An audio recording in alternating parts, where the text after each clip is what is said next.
Okay, hello and welcome. My name is Vanessa Ortali. I am the founder of the Ladies Community and Heart and Mind Talks. Today, we have another speaker for the One Online Summit, where we're focusing on one with self, one with purpose, and one with others. And so naturally, I thought of bringing in Anthony Trucks. Welcome, Anthony. Thank you for being here. Thank you for Um, having me. yeah, Anthony is a former NFL player and coach, and so much of his message is shifting identity. How do you own your shift? Because he's had to Mhm. shift his identity from NFL player to coach and family man, and he's gone through many identity shifts. We were chatting earlier, and he was saying how people always think of NFL players as assholes, and Yeah. and now he has to work through those identities and show who he is and helping tons of people get into identity of whether they're living in slow or go mentality. So we're going to dive into all that today. So welcome, Yeah. Anthony. Thanks so much for being here and taking the time to Very chat with the welcome. community. Yeah. My pleasure. Yeah. My pleasure. And it's going to be an interesting conversation because I know right now people are like, identity, that's heavy. I don't get that. What does that mean? And we're going to unpack all of it for you and Love simplify it. it. Out Oh, I that love people. deep stuff, Anthony. This is going to be perfect. Yeah. Yeah, awesome. So let's chat. I want to chat about purpose first because Yeah. your purpose has shifted so much. You have, Mhm. going into the NFL and living that purpose and then shifting out of that. Can you bring us back to before going into the NFL? Where were you Yeah, at? definitely. What did that look like for you? Yeah, and I mean, I know we're talking to a bunch of amazing women out there in the world, and so the football guy, they're probably like, "No, the football guy." This is gonna connect emotionally, so bear with me. One, the purpose of who I am as a human, they always change, right? So I'll go back to the beginning, but like, there's moments where I was, just an athlete. I was just the guy, the cool guy in high school, and then I'm a father, then I'm a business owner. I'm the coach, like coaching individuals on how to be able to reach their full potential. So there's a lot of different things I coach, but it did not start this way. So whether it's a mom who's like, I was never a mom and I'm a mom, or I'm a PTA head, or I'm a business owner, or I am also a coach as a woman, and or want to be a CEO, whatever it is, like there's different navigational points. And if we don't go into those correctly or navigate them well, then we fall short of them. And it always eats at our heart because we're like, it could have been X, Y, and Z. And so I've been there. Don't be wrong. I've had parts where I'm like, I missed an opportunity. But if you go back in time for me, I grew up in foster care. I was given away at 3 years old, put into a system that was really difficult. So I had to navigate like my identity of like, all right, I'm this foster kid. Not even my own mom loves me. I feel very unaccepted, very unloved. And I go into these situations where lots of trauma and torture and abuse in these different foster homes. So by 6 years old, I'm this really shut down emotional kid.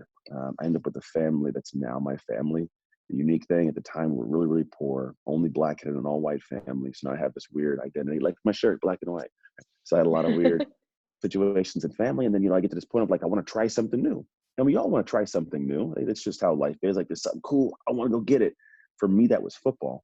But what happens along the path of trying something new is we were met with a slap in the face of, you suck at this. Like it almost always starts there of like, oh, you're not good on live stream, so you should stop doing that. Or you're not a good speaker, or you can't write a book. And like, there's these moments of like, oh, I suck at this. But that's the typical path for everybody. And unfortunately, people use that as a good excuse to close the door, turn around and walk away and never re-enter that space, because what they'd be doing is subjecting themselves to that same kind of pain again. And I'm happy that at a young age, I wanted to keep trying football. So I kept trying it, figured it out. Eventually was really good. Got to the point of where I got a college scholarship. I got a chance to go play football at the University of Oregon, which is why you see it's like these duck things behind me. My high school sweetheart and me stayed together. Cutest couple. I was homecoming king. Bunch of weird stuff like American Dream story. Weird. And then you get to the back end, right? Here's the crazy part. Everybody thinks like, oh, it was great. It must have been amazing. I had a son at 20 years old in college with my high school sweetheart. She was still in school too, so like we had to navigate this thing, but we did, right? We had this moment, met with this opposition. What do we do? We're like, hey, let's just figure it out. Became a great team. She graduated with her master's, summa cum laude. I got to go opportunity to play in the NFL. Got my degree in kinesiology. NFL stands for not for long, so you get in, you get out. I was there for 3 years. Got hurt in my third year. We don't got to go deep in there. Just realize it takes a crap ton of work, and you navigate some of the most uncomfortable environments for years. It's just every day that you don't get that ball and like the pit of your stomach. It just, you can't get comfortable ever. Imagine that for like 3 years, just always there. And that's pretty much the NFL for me. And a lot of people, because it's just always pressure. If you're a young guy trying to climb, it's pressure. If you're a top guy paid well, there's pressure no matter where you're at. Like, it's just, right? So fast forward, I tear my shoulder playing against a team with the Buccaneers, sorry, with the Steelers against the Eagles, come home, and I lose my entire sense of self. I don't know who I was, because this thing I've been doing for so long is gone. Like, if a mom sends a kid off to college, like, who am I without the kids to take care of? Or if I lose my job, who am I without that job? Or if I go broke, who am I without that money? A lot of different things we have attached ourselves to. So like, these are different parts of my identity I'm having to just forcefully navigate. So I come home and I want to find myself again. So I open this business, gym business, and I'm training a lot of people, having a blast. And I'm there from 6 a.m. to 10 p.m. and I'm neglecting my wife. We have 2 kids. I'm neglecting my kids, or 2 more kids, neglecting my kids. And I find out one day on a trip that my wife's having an affair, and broke me. And it was this thing where, like, there's a lot we'll go into, but this is like, now I'm as part of this identity of like, I'm not the football player, I'm not the business owner, I'm not the husband, I'm not the family, like rock bottom, and I want to end it all. And I drive off looking for rat poison, thankfully it was too late, nothing was open, snap out of it. And I get this point where I'm bypassing a lot, because I want to get to the teaching of what people can take from the story. But you got to know the story to understand where to take lessons. And what happens, I get to this point a couple years later of me going to a fog, because when trouble hits, when we have hardship hit, we go into a fog. Like, we don't even know what to like do. We're just surviving. Like, I was just surviving, trying to figure out, how do I make money? The gym's going bankrupt almost, like up and down. And I remember I get to this point where, like, I kind of figured the gym out, got a divorce, living in a 500 square foot studio with my kids sleeping on air mattresses, feeling like a loser. This is after the NFL, like, people don't Wow. usually picture that. And so it just wasn't the business. It was not a solid life. And I was like, I got to figure this out. And I kind of got into this fog. And then it was April 15th, 2014. And my adoptive mom, had been diagnosed with MS when I was 14. And so at the back end of her days, this is that back end of the day, like, I was in the room holding her hand as she passed away. And it was like this really weird, like, it's a mortality moment, like, this is a life that I just watched leave someone's body. And I just got to this point of like, there's so much potential left inside of her right now. And for me, it's like, I knew I had a lot more, because she'd saved me from statistics of what foster kids experience, and she'd unconditionally loved me. And I was like, there's got to be more that I can try and do in my life than what I'm doing. Like, I can't be in this fog forever. So it's like, what does the next level of life look like for me? What could I create? What could I experience? What can I do if I was to get up and go? Because she couldn't physically move, but damn it, I could. Like, let me go do something. And so it drove me to find a way to create something different in the world. And what I tried to do was unconditionally love the world the way she unconditionally loved me, through my story, through what I experienced, unpacking the concepts. I went to books, I started reading. I got literally like textbooks that sit around my office all day, because I want to know the science behind the brain and how we operate. But I realized, like, my expertise is in navigating my identity, who I am, how I operate, how humans operate. And so fast forward from that moment, almost 6 years out, I have now fixed my marriage. I'm back with my ex-wife, who is now my current wife. We have 3 amazing kids. We have an amazing marriage, phenomenal family. I'm happy. I'm healthy. I have a business where I get to go teach people and show them the processes to going from a place of saying, I'm struggling. I don't know what to do. I'm lost. What's the next step? Too many ideas, too much disorganization. Like, I'm just stressed, to the place where it's like, I teach them how to operate at their highest level. Not highest self, that's a different section, but like, how do I operate at my highest level? Because when you do that, you can level up your life and business. But most people are stuck in the problem, and they're seeing it, but they can't get there. And so the vehicle that I use to get there is shifts. And you can shift a lot of things. You can shift your beliefs, your mindsets, your actions. You can shift your habits. You can shift all these different pieces. The chip you have in your shoulder for confidence, you can shift it. And so many people are trying to shift one. Like, I want to shift my productivity, but then I don't shift my mindset. I want to shift my habits, but then I'm not shifting my belief system right now. All these things, I'm like running around a house trying to turn all these faucets on. But if you just go back to the main source and you just flip the one switch or shift the one lever, it'll affect every single lever. And I found that to be the root identity. Like, when you shift the core of who you are, and I don't mean change, because change is really heavy. Shift is like that, just make a little tweak, a little adjustment, right? And that's not impossible.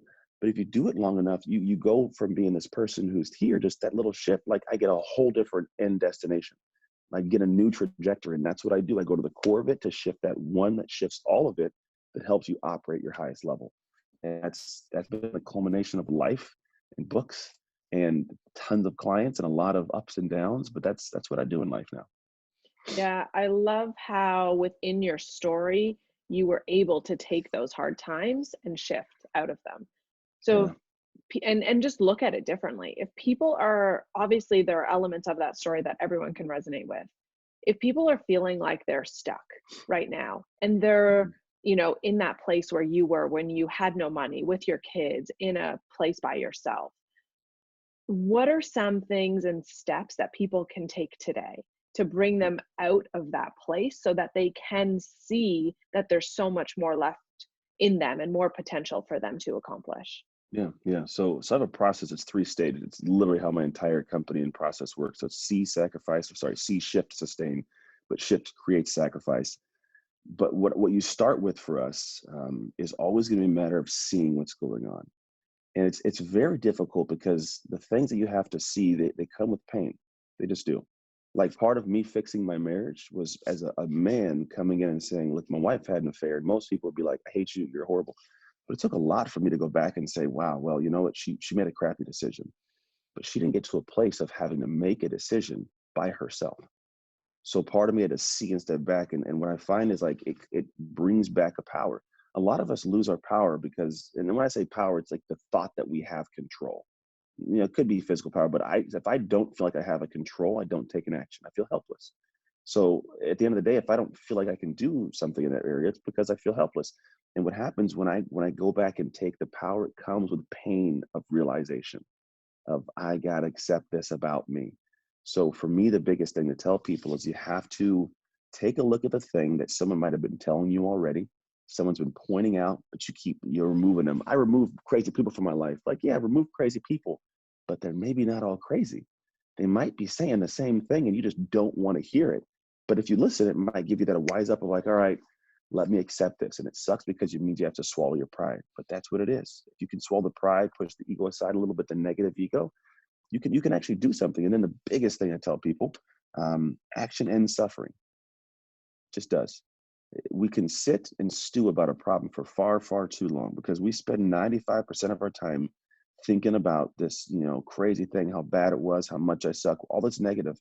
And we might spend 5% getting out of it. So what we're doing is we're just prolonging our time in that pain.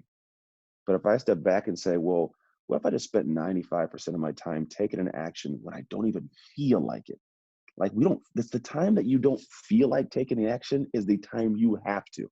And so that's the time it's got to take place. So you just do the action. And what happens is in the action, it actually, it's like physiology changes the psychology, first off. So doing something changes how I'm seeing the world, refocuses my energy. When my energy goes, when my focus goes, energy flows, right? So I can go to a different place. But the action changes the world I live in. It changes the outcomes. It changes my environment. And what happens is the more I do that, the less time I spend in that pain. So for someone who's sitting there now saying, what do I do? First, listen, like take an ear to the street. What have you been hearing that you really don't want to hear, but deep down it's the truth? And two, what action can you take that may be something against your pride, maybe against how you feel right now, that you can take that'll allow you to just take a step up? Because here's the thing is a lot of people get stuck and helpless because they have no reason to believe they can do something different. The belief doesn't come because you want it to. Belief comes because you've done something. So when you do something and you see yourself do it, you're finally giving yourself that moment that you can believe in yourself. But it doesn't come from sitting down and stewing on the problem. Right. It's like giving yourself wins and evidence Yeah. that you can to build up that confidence so Oh that yeah. you can continue moving. Do you feel Yeah. like you always, I mean, I think I know the answer to this, but how well did you do these steps when you were going through your challenges Horribly. as, right? Yeah. And the reason I asked that, even though I knew the answer, is these things take practice and time and Yeah. commitment that I'm Mhm. sure you're still mastering today. Yeah. And you have to. Every day is a new challenge, new process, new problem. I deal with stuff with my children and my marriage. It's every day. I'm not perfect. But it's the thing is there's never a mastery of it. There's just a mastery of the desire to go solve it. That's all it is. Like I don't get to the point of thinking like this is insurmountable. And for me, it's just the thought in my head that I know is a true process of what you create creates you. Like creation is not just what you created, it's process, like creation. And so going through the process of creating something creates the person internally that I want to be. So if I want to create a better relationship with my wife or my kids, I have to create that with actions. And so where again the action portion comes in. But what's unique is the more I do something as an investment-based human, which we all are, we give something I want to return. The investment that I make in energy and time and effort past a point of pain, the return is a sense of confidence in that area. Even if I fail, I have experience, and it's a return on the investment. And so, no, I don't do these things knowing I'm going to be great, but I know I'm going to get something from it. And that's okay. There's one area that a lot of people falter on. It's this concept of failure. And few people grasp where failure sits. People think it's black and white. I'm a failure or I'm not. I failed or I didn't. And it's really actually 6 different levels. And when you get a chance, this is be very, very helpful. You guys take notes on this because it's going to be one that's good for you. You can take this and apply it to any past failure, any future thing that might be a failure. But if you do it this way, it's going to give you so much headway to keep on moving. Because we all hear there's silver linings, but we never know how to see them. And here's how. So what typically happens, we have what's called an abject failure. Something that's the end of the world can't come back. Somebody, broke the watermelon. You can't fix a watermelon, it's broken, right? Or someone passed away. That's an abject failure. Below that, you have what's called structural failure. Something broke, but it can be fixed. Like the Japanese have those bowls that can be broken, but they're fixed with gold, right? So it's a structural failure. It's pretty bad, but we can fix it. It's just going to be hard, but it could come back beautiful. Then you have glorious. All's over. Let's just light a cigarette, watch this thing burn, right? But then you have the one, and those aren't the negative ones, but those are the ones that's hard to come back from. It's just a lot of work, even for structural or glorious, to rebuild.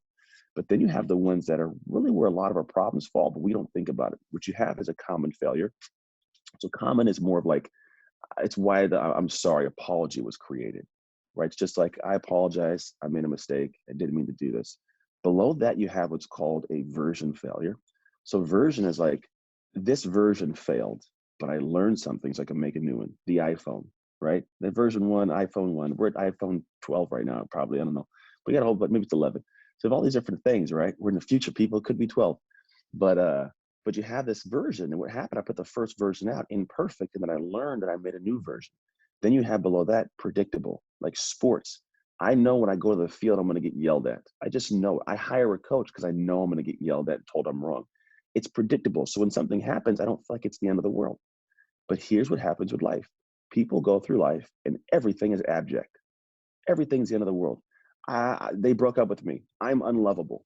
I lost my job. I'm a horrible human. I can't ever get a job. I don't have any money. I could never make money in my life. And everything goes to abject. Anything above glorious and up, why would you go put effort and time if you can't fix it? It's the end of the world. So we tuck back and we tuck our tail. We never learn anything and we don't re-enter the space and then we feel like a failure.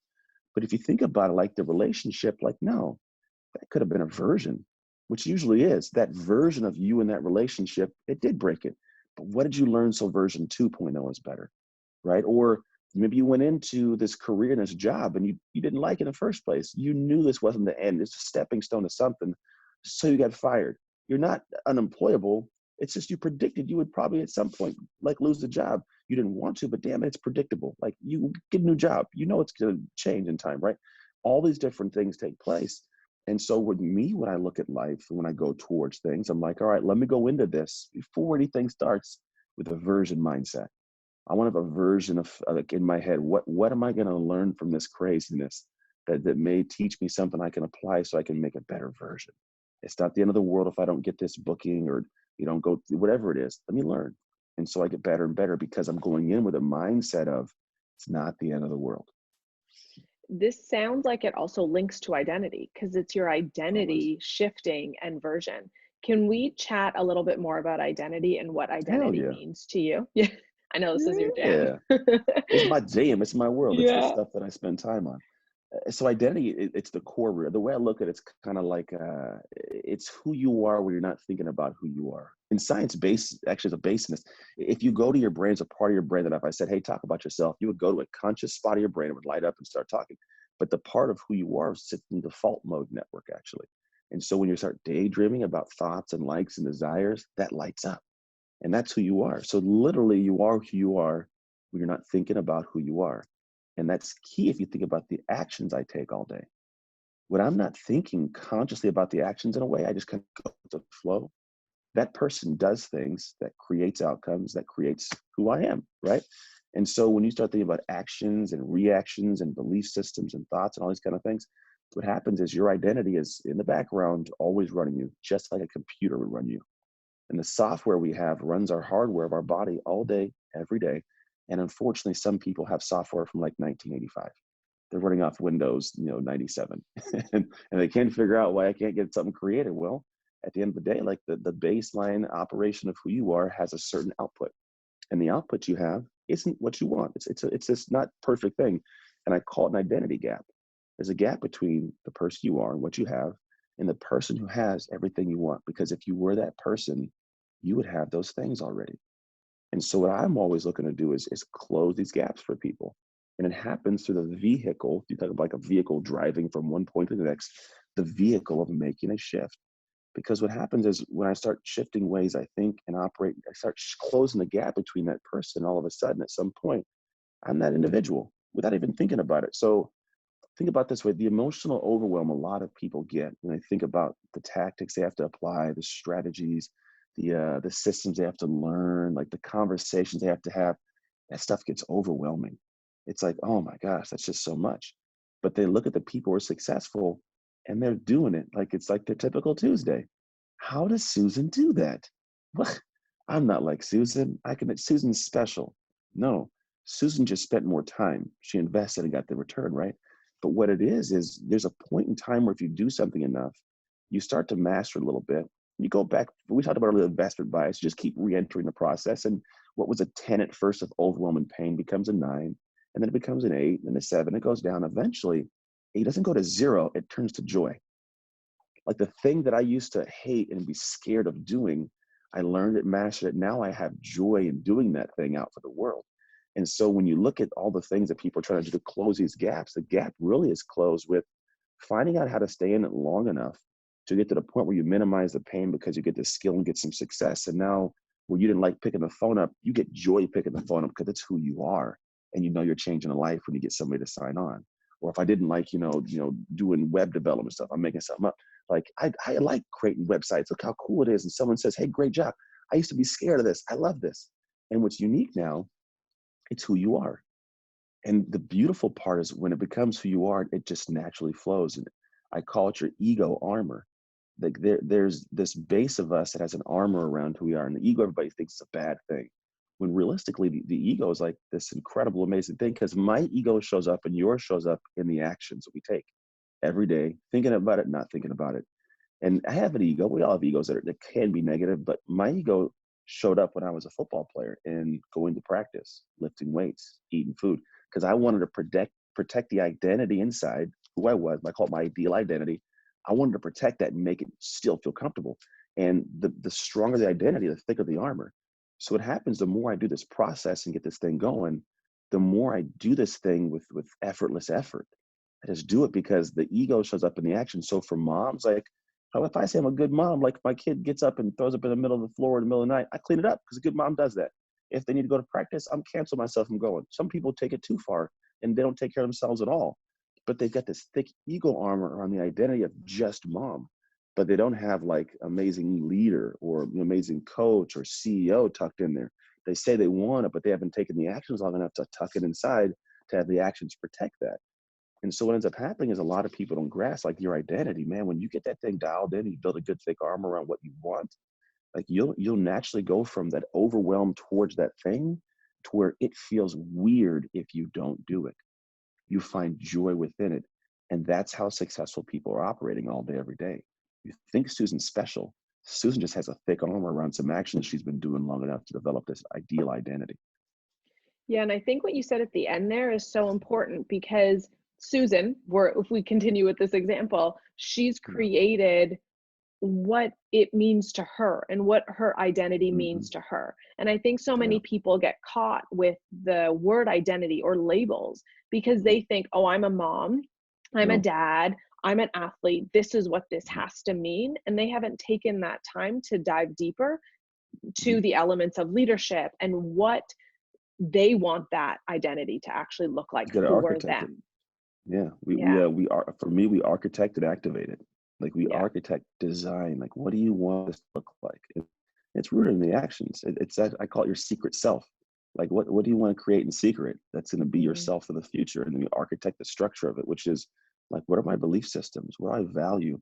And I'm really big on setting a separate scale from the world. Like in my intro coaching program, we're really big on like, we create a scale. And the scale is rooted in like, separate yourself from the world, because the world will give you an arbitrary floating scale. There's always something you can go after and want more of. And because we want and we don't have, we feel inadequate, and it sucks. So like, I can do something in private, create it, put it to the world, and the world will say that sucks, and I feel bad because I didn't have a personal scale. So what I do is say, let's go privately, let's create your scale. What do you think would be great? Like amazing. Stretch yourself to a level of like, man, if I can get that, that would be top of the world, right? And then what happens is you take that, create that, and then start working towards that. And when you reach it, not if, but when you do, someone could come in and say, oh, yeah, but you didn't do this. You could say, yeah, well, I'm glad that you think that. But when I built this thing, I know that was dope. I still feel dope. And I'm going to keep working. So what happens is I don't get that feeling of like, oh, which diminishes my effort for the next stage of my life. But I'm still fired up and I still keep creating, because what we'll find out is that 10 was, in like real perspective, it was your 4. There's so much more you can still do. There's a new level of potential once you reach a new level of potential. But we're not going to get there if we're letting the world depict how we feel about what we've accomplished. and how do you ease that gap? Let's say when you built that and you see a 10, but you still are at a 2. How do you ease that gap that can be quite debilitating when you're not there yet? Yeah, you look at you fall in love with the journey, not the destination. In fact, the destination is not the destination. It's the journey. For me, I look at it in this process of, if you look at when I used to own a gym, I have people come in, I want to lose 20 pounds. And there are people who would be pissed every day because I didn't lose 20 pounds. Just is. They only were in love with the end result. So everything up was just like, every step was drudgery, every conversation sucked. It was just horrible. And then I had the people who we celebrated every pound lost, everyone. And it was a win every day, right? And so what ended up happening is they didn't care. Not that they didn't care, but the end result was like the cherry on top. But I had them fall in love with find joy in going to the store and shopping. Find joy in the workout and warming up. Find joy and celebration at the end of just that workout. When I find joy and an optimism that I get to do these things every day, that thing just takes care of itself. It's the effortless effort I talked about. So what happens is I am in my life now at a place where I have a lot of destinations I want to go. Don't get me wrong, the things I want to create, place I want to be, like people want to meet. But I am so in love with my journey. Like I get to hang out with you today. This is my journey. This my destination was to arrive in a place where I get to wake up every day in a place I love to be. And so because I do that and I fine tune what I do every day, it's not always all joy. Believe me, there's things in my day I'm like, I don't want to do that. But damn it, I get to do it right. I'm not worried about that. I know I've designed my life in a way to where if I just keep fall in love with what I'm doing every day, I'll get there. So it's kind of like I charted the GPS path and I'm just trusting it's going to get where it has to go. And I just start looking around and driving and I'm just looking at the scenery and everything. I'm not just trying to like, where's the destination? Like and freaking out. I'm enjoying every part of this journey because I know I'm on the right path to get there. Yeah, that's beautiful. If you're listening to this, I want you to pause and think about what win can you celebrate today? How can you find and choose joy today and enjoy the journey? Because I think we always get stuck in that where are we going to next that we forget to stop and pause and just practice presence. And it's such a simple concept, but then also difficult because Right. it's in every moment that you have to choose Yeah. that. Mhm. Talk to me a little bit more about this slow or go identity. Yeah, yeah. So this actually, I was going to tie it into my current book I'm writing, but I think it's going to be a separate book all to itself. But conceptually, I noticed that in all like my studies and looking at human beings, you have kind of these areas when we have opportunity and opposition. For the most part, that's life, an opportunity or an opposition, whether you see it as a big one or a great one, wherever it might be. And there's two kind of ways we act in each situation. And it's slow or go. Now in slow, I slow down, I disappear, I pull back, or go, I speed up. So in an opportunity, you have what's called, so there's 4 quadrants of how I look at it. So think of it as opportunity and opposition is how I lay it out. But you can have slow, which is in opportunity. I get scared about it. I don't know. And so I slow down. I tuck away because I'm not sure. I don't know. And then it passes me by. And I get met with regret because I'm like, I could have man, right? And then if you're also slow in opposition, when a problem arises, I tuck away from it. I don't attack it. I tuck away. It festers, it grows, and all of a sudden it blows up in my face one day. And it sucks because some people, they're so deathly afraid of opposition, they will run themselves out of life. And I believe life has an amazing plan, and we mess it up. Great conversations, great interactions, and then we're like, no, I'm scared of that. I don't know about that. So I tuck away and I miss great things. So there's that person that's slow, and those people struggle through life all the time. It's unfortunate. Then you have what's called slow go. So an opportunity, I'll still go slow and I'll tuck myself back and I'll be like, I don't know about this. But then in opposition, I go and tackle the problem. And these are people who are scared of success. It's the person who likes to tackle problems when they come up because they feel good and they want to maintain who they are right now. But then when an opportunity pops up, it's an opportunity to look bad. It's an opportunity for me to try something and fail. And I don't want to take anything away from who I already am. This person can tackle that problem. What if I can't win? Is it going to make me feel smaller here? And so there's people that are slow go, right? That's what it is. Then you have someone who's go slow. So they go in opportunity and they shut down in problems. These are people who are like the quick starters. They get going, shiny objects. This is cool. Let me go after it. I get met with opposition. Oh, I don't know, right? And then I shut down. I go after the next thing, and problems.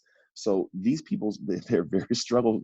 They struggle a lot, and they run into problems. It frustrates me because I'm like, man, if you could just keep going, like it's a problem. It's going to happen. But they're the ones that have this picture of what's going to take place. And if it takes place, amazing. If it doesn't, the end of the world just took place, right? So these are people that go opportunity, slow down in opposition. Then you have the go people. And these are the ones that kill it in life. These are the ones you see that are just making things happen, making shift happen, I call it. But when you are a person that can go when an opportunity pops up, realizing like, hey, I'm going to go fast. And if something goes wrong, opposition, I'm going to tackle it. You're free flowing. You can do what I call dreaming at full speed. Because what happens is kind of like for a lot of us, we dream, have ideas, but it's like kind of like riding on like this desert with a Ferrari with a drop top, and it's a beautiful day, and the sun is, and it just you're rolling, they feel the air, right? Just the heart pounding feel you get from that. That's the same we get with ideas at times. Like, oh, I'm gonna do this, and I'm gonna create this. Oh, I'm so excited, and then all of a sudden, what we do is say, oh, but I don't know if I have the time, or what if I have the money, or what if they don't? What if they look funny? Like they look at me and make fun of me. And what we do, we start putting speed bumps in the way, right? But what happens with our idea is the same thing happens in like if you're driving a car, you just slow down, go for a speed bump, go around walls. But people who are go, they go and they don't put the speed bumps. They realize that if one does pop up, if a problem occurs, because it will, they know that they bring themselves to that problem with confidence. So the go people, when you can get to that and shift to that mode of how your identity flows, man, like you'll go after opportunities, you'll kill them and create more opportunities. And if a problem arises, you tackle it. We keep on moving. And it's a much more free flowing experience of life. So you're go, right, Anthony? I'm a go. I do a bunch of weird stuff. You'd be Yeah, surprised at weird things I make. my yeah, wife, that's my fun. wife lets me do a lot of stuff at this point in time. I buy products and I make products, and I got a garage full of stuff she hates that I'm in the process of selling.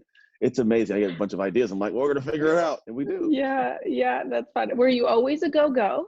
No. Mm-mm. What were you before the go? I was very slow in the beginning, man. Mm. It's a process to work through because you go through like slow to go slow to go, or from slow to slow go and go. So you kind of like go one or the other. For me as a kid growing up, like I didn't see any opportunity, and I didn't have anything to tell me actionably that I could overcome an opposition. It was just me going into actionable areas like without having confidence. I took a lot of unconfident action, and that's where it starts typically. The Mhm. action ends the suffering. I said it earlier on. The way you get here is by taking unconfident actions. It's like when you're a kid jumping off like a cliff. You're like, I don't want to. No, I don't want to. And then all of a sudden you do. You're like, oh, I didn't die. Oh, this is fun now, and now it's fun, right? So the idea is to get to the point where you take these little cliff jumping feelings. And I read a great book recently, which I love because it's added a good dimension to my work. I can give a perspective called The Alter Ego Effect by Todd Herman. And conceptually, I've been talking about the unconfident action, but he calls it your alter ego. And the alter ego is a person that's not really you, but like they show up like, what would so-and-so do in your head? And you create this persona. And when that moment comes, you're not confident. You click on that persona and roll into the action. And he's real big on always having the alter ego, like always had that person to lie into. And I like that. I love it. But however, I also want the true, like the baseline current person to have the ability to just create amazingly to where at some point you don't need the alter ego. It's just who you are now. And so what I look at for people are like, how do I do this? I would just create that person, that secret self. I call it secret self that shows up in the moments they got to show up until you do it enough to where you're like, you're not so scared of it. And now it becomes your current identity. Like I am the Yeah. superhero taking on problems and, vanquishing foes in my life. Yeah, I love that exercise. I actually do it with all of my clients and I tell them to do an ideal self. What does she Yeah. look like? What does she feel like? And Mhm. sometimes it's so hard for people to even conceptualize her that they give her another name. I'm like, just be, Have to. Mary today. Yeah. But until they can start to identify and actually be her. Yeah. When I There's science that used, backs that. right? Yeah.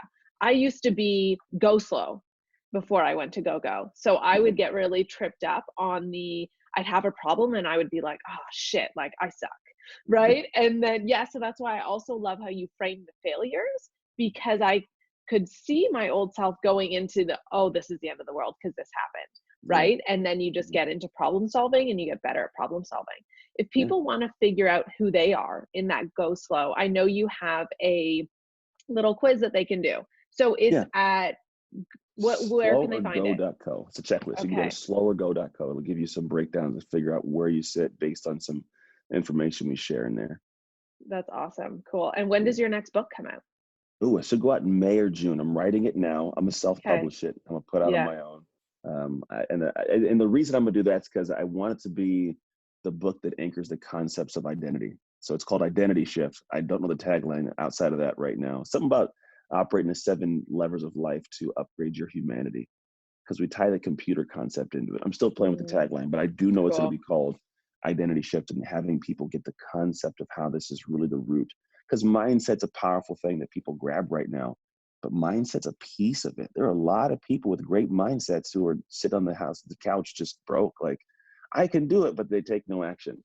Or there's points when the mindset becomes weak, and so I just found some discrepancies in what I've seen personal development wise, and I like to fill some gaps. That's it. Some Cool. stuff works. Don't get me wrong, it works, but I think it can work for a larger scale of people that grasp that identity shift is not this complete overhaul of your life, but it's a small shift and adjustment to where at some point in time you look back and say, "Holy crap, I'm a different person." Yeah. Do you have any tips for other people wanting to write a book? Oh yeah, so this is the thing. So I'm around a lot of cool individuals, and I get to hear how they write books, and I created my own process that works for me. So I'm a guy that has a lot in my head, and I think the biggest problem for creatives and people creating, this is for me at least, I don't know how to get these ideas out of my head and onto paper. So I'm thinking I got to start writing, and I was like, nope, I can't do that. So what do? I got a piece of paper and wrote all the concepts I want this book to be filled with. What are the concepts I want, thoughts I want? I just wrote it all down, right? And then I went in there and said, okay, great, who's this book for? And I wrote who the book was for. I said, what stories do I want to tell to support these different aspects here? And also, what problems am I solving for this book? Like, what was as I write this book, what's the inherent thing I'm trying to solve for a person reading it? You can't have 7 different themes and thoughts and stories. It's got to be one to solve like the baseline problem. Which for me, it's really at the end of the day, it's how do I upgrade how I operate? Because really we're talking about operation as a human. Like the word carries a lot of weight for me, and if I do that, I can operate a higher level. I can level up parts of my life wherever I want. So what I do is take all these things put together, and then I put them in order. I take it from writing and I type it into my computer, say here's my stuff. What order do I need to put these thoughts to make each one build on the next one or the previous one? Sorry, it's where when somebody reads through it, they don't get confused. And then I say, great, here's all these thoughts in order. Where am I going to weave in the aspect of what the book's problem is solving and who am I going to talk to? I put that early on, kind of the thesis of it. And then I say, okay, great. Now that I have all of these little thoughts I want in these organized, sections, which one's got to be removed? Because some got to be removed. Yeah, they do. And then the last part of it is I say, okay, great. Now what stories and concepts will anchor this down for somebody from my life? And I got a bunch of stories. They're not all going to make it in the book. They don't need to. The idea is if I start with what I want people to get, then the stories aren't about me and showing this cool part of it. It's really just about making sure that they get what I'm trying to tell and teach them over here. And so I can take these stories, they're all here. Okay, cool. I just want this one, this one, this one, get the rest of them gone. Let's now write the book. And then I write. And do you write every day? I write 3 days a week for 2 to 3 hours. Okay, cool. So fun. I can't wait to read it. This sounds Should be awesome. good. It should be Yeah, amazing. Yeah. this is so great. And where can people find you and figure out when this book's going to be launched? Yeah, if you go to at Anthony Trucks on Instagram or anthonytrucks.com, if they go anytime between now and like I think mid-April, we're redoing the entire website. The entire brand is getting an overhaul. I'm a lot of money deep in making everything look the part. Because you first start out, you just kind of create things, get things one off. And I was like, I'm going to go to the core of the source and have an entire rebrand done. So yeah, you'll see a whole lot of everything look Cool. the same, but like, oh, it's a task to get it all looking pretty. Yeah, I'm excited to see this new version. Thank you. Thank you. Me too, Yeah, actually. I don't know what it's awesome. gonna look like. Yeah. Thanks so much. This conversation has been so beautiful and painting a picture of failure and action and identity in a way that not very many people are talking about. So I really appreciate your take on all of this, and I think it'll really resonate with everyone listening. And as well, I want to compliment you on your energy Thank you. and how you share your stories and how you make your story so relatable to others so people can see themselves in you. It's That's really, the goal. really awesome. Yeah, thank Thank you. you. Yeah. Very Awesome. welcome. And thank you so much for listening. I hope you enjoyed this chat with Anthony Trucks, and we will see you on the next episode. We'll chat with you soon. Bye for now.